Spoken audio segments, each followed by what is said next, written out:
Hello everybody, welcome back to Screen Stars. I'm here today to bring you my review for the 2020 horror Dementer, a film that is written and directed by Chad Crawford Kinkle, and it stars Brandy Edinston, Larry Fessenden, Katie Grosshong and Stephanie Kinkle. Now this film focuses on it's a woman who has escaped a cult, basically, and we see this cult that she used to be a part of through flashbacks, and she was treated quite brutally, taught demonic ways, all this kind of stuff. She's obviously managed to free herself from the cult, and now she's just trying to get on with her life, and she applies for a job working with adults with learning disabilities at a day centre and their home, as well as caring for them at the day centre and the home. She just wants a fresh start in life, and she's given an opportunity to work there. She has a really good connection with the individuals live at the centre and living at the home, and there's one in particular who she has a real connection with, who she really likes. However, as the film progresses, she's haunted by her past in the cult, to the point where she feels as though there is some kind of connection between her and this individual that she is connected to at the home and day centre, and she tries to use all that she has learned while being in the cult to try and keep everybody safe. Right, that's the best way I can describe this film. Now, what are my thoughts on Dementer? Well, I think this film, it's very low budget. It's a low budget independent horror. Let's just say that straight away. What I really liked about this is it felt genuine. It felt immersive, and I'll explain what I mean by that. I thought the performance here by, I think it's Brandy Edinston, who plays the main character here, gives a really good performance of this woman who's fractured, really broken, has been through an awful lot in her life, and is trying to move forward, but still really haunted by what's happened to her. I thought she gives a really good performance, but what I really think helped this film is it's clear to me they obviously used real adults with learning disabilities in this film, and that is very clear when you watch the film. When they go to the day centre and at the home where they are living and things like that, and I think that's wonderful.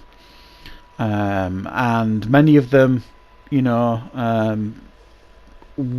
would have come alive with the camera on them and things like that. And I think essentially what they did is they went into the day centre and the home and just kind of turned the cameras on and just went for it.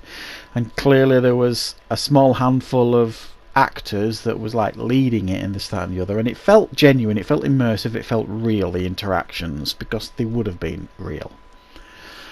It's clear as well that many of the people who worked at the day centre and at the home, I don't think they were actors, and the reason why I say that is the performances weren't brilliant. I think they were probably staff working at the centre and the home, the real life staff who they got them to participate in the film. Their performances are weak, but again it adds another layer of authenticity to the film, because they felt genuine real people to some degree, even though the acting, when they're called upon to actually act, it's not as good as the main performer, Brandy. Where this film I think falls down is it promises much. You see this character trying everything she can to try and, use these strange incantations. She's burning cats, she's burying, she's wrapping hearts and putting them under a bed, cow hearts and things like that. She's trying to use everything she's learned to try and ward off these strange things that are happening, but it doesn't. None of it really seems to work. And another good thing about the film is you're not sure if she's so damaged by what has gone on before that she's just imagining all this. Again, this film could be more about mental health issues than any real tangible horror that you can touch. But clearly she has been through much horror in her life, this character, but in the present now, what she's doing in her life, is she just so damaged psychologically that she's imagining all these things? And that the film does a good job of not really giving you any real tangible answers to those questions. It's left really for much of it for you to try and draw your own conclusions from watching the film, which I liked. You do see some parts of this cult through flashbacks and things like that, but not enough. For this to be classed as what you would describe as a real horror, I think we should have seen a little bit more of what she'd been through previously while being a part of this cult. It's just kind of brief glimpses, brief flashes, obvious abuse taking place, this, that and the other, and it hints at like devil worship and all this kind of stuff, but you never really see much of that.